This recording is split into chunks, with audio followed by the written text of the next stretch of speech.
అందరికీ నమస్కారం. మా యొక్క ఈ ఛానల్ ద్వారా న్యాయ సలహాల ద్వారా ఎన్నో వీడియోలు అందిస్తున్నాము. మీరు చూసిన తర్వాత లైక్ చేసి సబ్స్క్రైబ్ చేసి షేర్ చేయాలని కోరుకుంటున్నా. నా పేరు D Ramareddy, advocate, ex president criminal court bar association, Nampally, Hyderabad, ex public prosecutor high court, state of Telangana.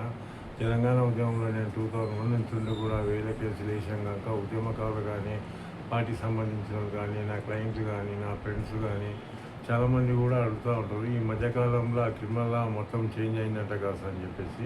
చాలా ఇంపార్టెంట్ క్వశ్చన్ కూడా. భారతదేశం మొత్తం 29 రాష్ట్రాలలో కూడా ఇది మొత్తం క్రిమినల్ లా మొత్తం చేంజ్ అయింది. సెంట్రల్ గవర్నమెంట్ 2023లోనే పార్లమెంట్లో బిల్లు పెట్టి బిల్లు పాస్ అయిన తర్వాత రాష్ట్రపతి ఆమోదం పొందిన తర్వాత బిల్లు యాక్ట్లు చట్టాల మటుకుము చట్టబద్ధత మటుకుము 2023లోనే వచ్చినాయి. ఆ 2023లో వచ్చిన తర్వాత అమలు చేసుకోమటుకోము జూలై 1, 2024 నుంచి భారతదేశం మొత్తం 29 రాష్ట్రాలలో కూడా ఈ క్రిమినల్ లా అనేది 3 ఉంటాయి అన్న క్రిమినల్ లాగా.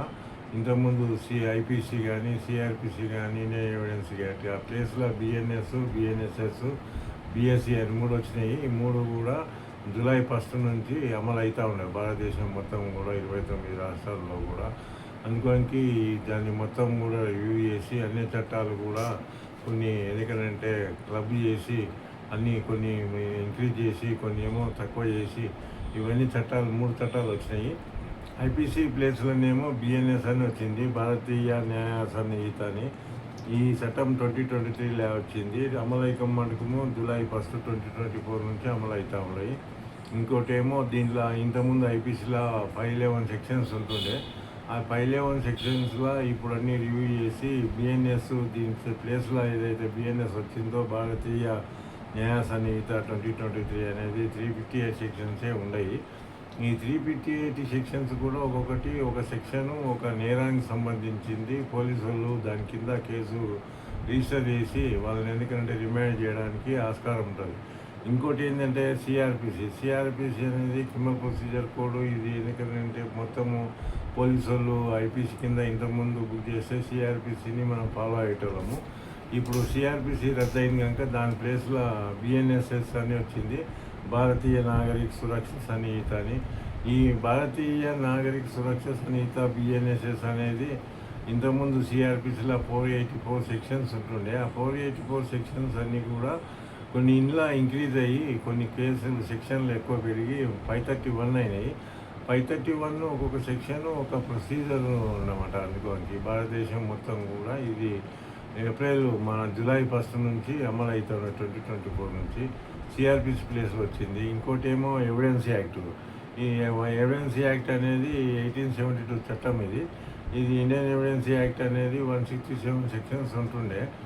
ఇప్పుడు బిఎస్సి అని వచ్చింది, భారతీయ సాక్ష్యాధినియం అని. ఈ భారతీయ సాక్ష్యాధినియం అనేది ఈ ఎవిడెన్స్ యాక్ట్. ఇది ఎవిడెన్స్ యాక్ట్ మనకు ఇప్పుడు 170 ఇందులో 3 సెక్షన్స్ పెరిగినాయి.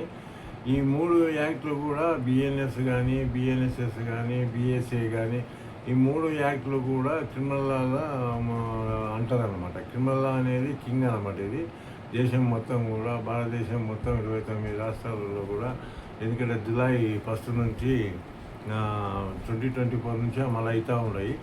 ఇవి అన్నీ కూడా పకడ్బందీగా చేసి ఏదైతే క్రైమ్ రేటు ఎందుకంటే చిన్నపిల్లల మీద కానీ, చిన్నారుల మీద, మహిళల మీద ఎందుకంటే సెక్సువల్ హరాస్మెంటు, మానభంగాలు ఇవన్నీ కూడా జరుగుతున్నాయని చెప్పేసి వాళ్ళని క్రిమినల్స్ను ఎవరైతే ఇన్వాల్వ్ అయినారో వాళ్ళని కఠినంగా శిక్షించాలని చెప్పేసి ఇవన్నీ సెక్షన్స్ అన్ని రివ్యూ చేసి అనుకోనికి యాక్టులు తెచ్చారు.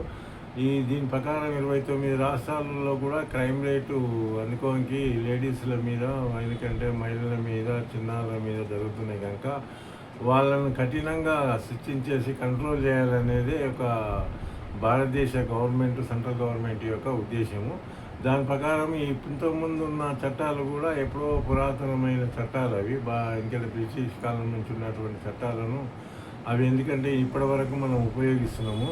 ఐపీసీ ఎందుకంటే 1860 చట్టం అన్నమాట. 1860 చట్టము అది మొత్తం కూడా రద్దయి ఐపీసీ అంటే ఇండియన్ పీనల్ కోడ్. ఏదైతే నేరాలు జరుగుతావో ఐపీసీ కింద బుక్ చేసేవాళ్ళు అప్పుడు.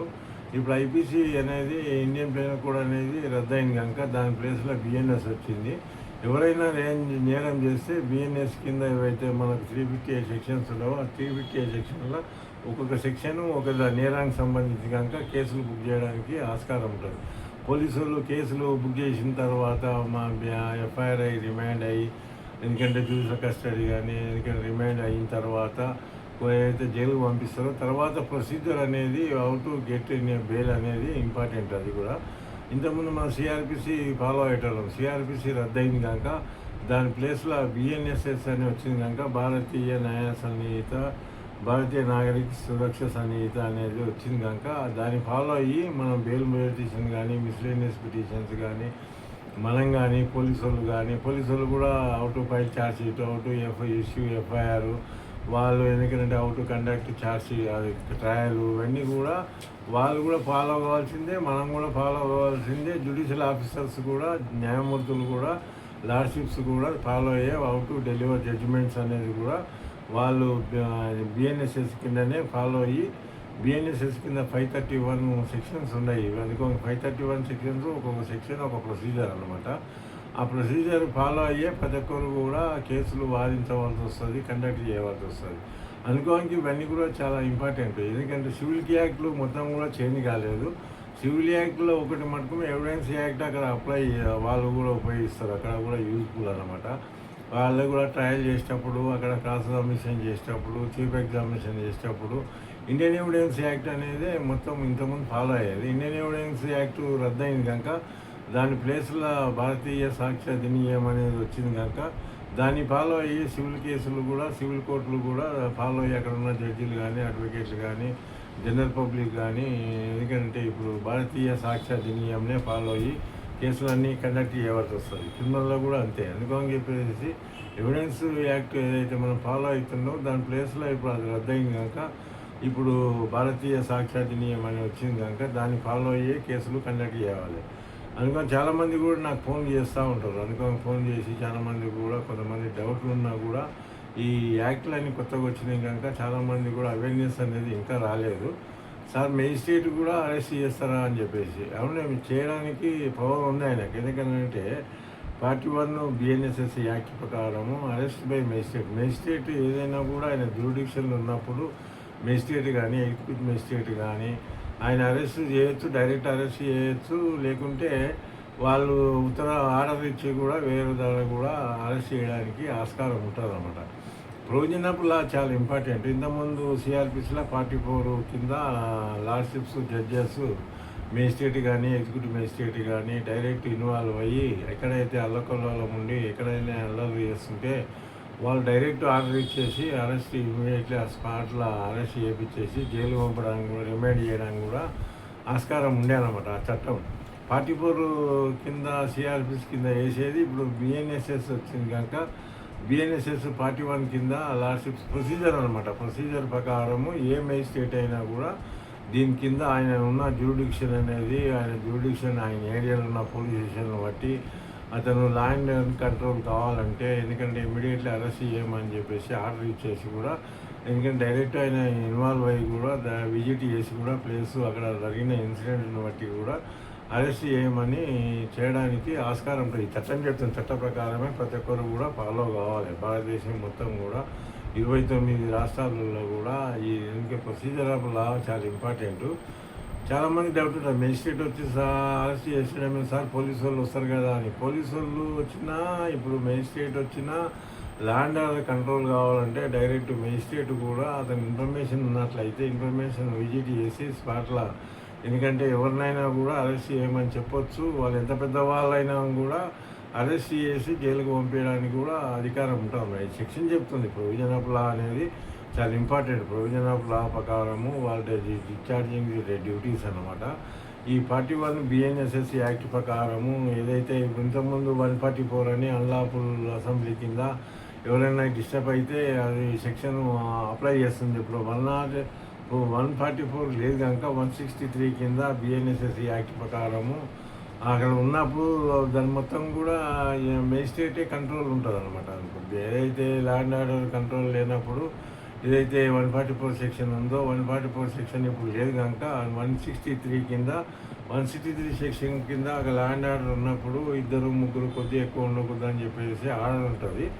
ఆ ఆర్డర్ను ఇచ్చేది కూడా ఈయననే, ఎక్స్ మేజిస్ట్రేట్ కానీ మేజిస్ట్రేట్ కానీ ఇస్తారు కనుక వాళ్ళు ఎందుకంటే ఆ స్పాట్లో ఎందుకంటే లొల్లి అవుతున్నప్పుడు, ఇక్కడ గడబడలు అవుతున్నప్పుడు, పొలిటికల్ మోటివేషన్తో ఇరు పార్టీల మధ్యలో ఎందుకంటే కొట్లాటలు అయినప్పుడు వాళ్ళ ఇళ్ళనంటి పెట్టుడు కానీ, బస్సులనంటి పెట్టుడు కానీ, ఎందుకంటే ప్రైవేట్ ప్రాపర్టీ యొక్క ధ్వంసం చేస్తున్నప్పుడు అటువంటిప్పుడు కూర్చోరు కదా, చూస్తూ కూర్చోరు కదా. ఇమ్మీడియట్లీ వాళ్ళని అరెస్ట్ చేయమని చెప్పేసి అల్లరి ముక్కలు ఎవరైతే ఉంటారో, అల్లరి చేసేవాళ్ళు ఎవరు ఉంటారో వాళ్ళు ఎందుకంటే ఇమ్మీడియట్లీ అరెస్ట్ చేయమని పోలీసులకు ఆర్డర్ చేయొచ్చు.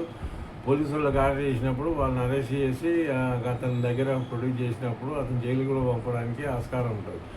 తర్వాత మీరు బెయిల్ వేసుకోకూడదా, అతను బెయిల్ ఇస్తాడా ఇయ్యడా అనేది దానికి డిఫరెన్స్ అనమాట. దానికి అనుకోని చెప్పేసి మీరు ఎప్పుడైనా 163 ఏరియాలో ఉన్నప్పుడు అక్కడ ఎందుకంటే ఎక్కువ మంది గుమిగూడకూడదు, ఇవన్నీ కూడా రూల్స్ ఉంటాయి అన్నమాట. రూల్స్ అని ఫాలో కావాలి.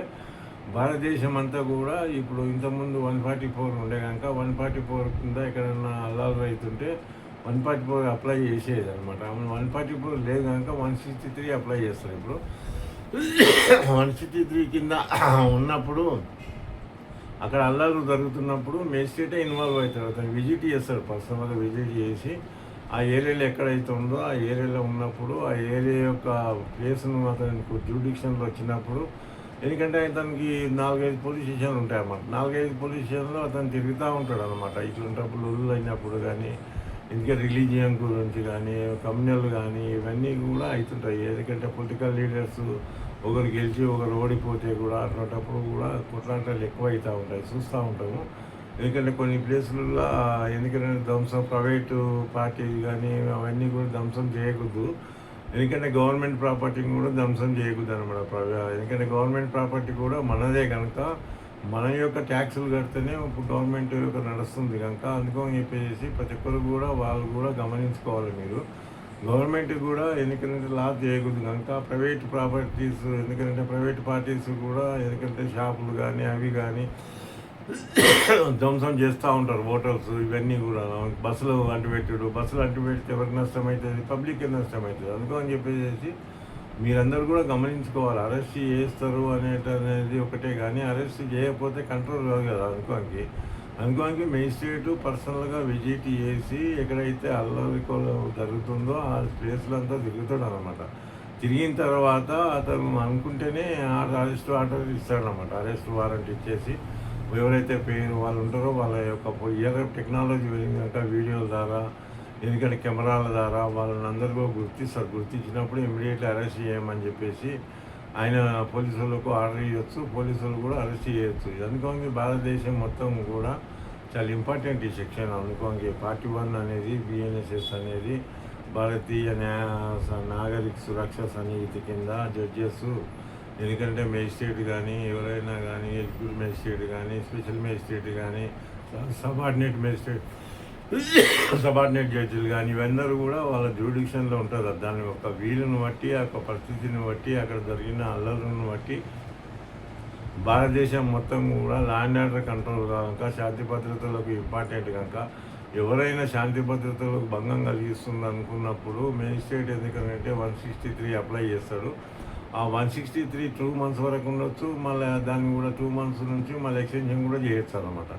ఇవన్నీ ప్రొసీజర్ ఆఫ్ లా ప్రకారమే వాళ్ళు కూడా జడ్జెస్ కానీ అడ్వకేట్స్ కానీ పోలీసు వాళ్ళు కానీ జనరల్ పబ్లిక్ కానీ ఎందుకంటే ఫాలో కావాల్సి ల్యాండ్ ఆర్డర్ అనేది చాలా ఇంపార్టెంట్. అనుకోని దాని ప్రకారము జడ్జీలు ఎందుకంటే మేజిస్ట్రేటు వచ్చి అరెస్ట్ చేయమని అరెస్ట్ వారెంట్ ఇవ్వడానికి ఆస్కారం ఉంటుంది. ఈ సెక్షన్ 41 అనేది BNSS చట్టం చెప్తుంది. ప్రతి ఒక్కరు కూడా చట్టాన్ని ఫాలో కావాలి. ల్యాండ్ ఆర్డర్ కంట్రోల్ కావాలనుకున్నప్పుడు మేజిస్ట్రేట్లే పర్సనల్గా విజిట్ చేసి అరెస్ట్ వారెంట్ ఇచ్చేసి ఎవరైతే అల్లరి చేస్తుందో వాళ్ళ అరెస్ట్ చేయడానికి ఉన్న ప్రొవిజన్ అనమాట. ప్రొవిజన్ ఆఫ్ లా చాలా ఇంపార్టెంట్.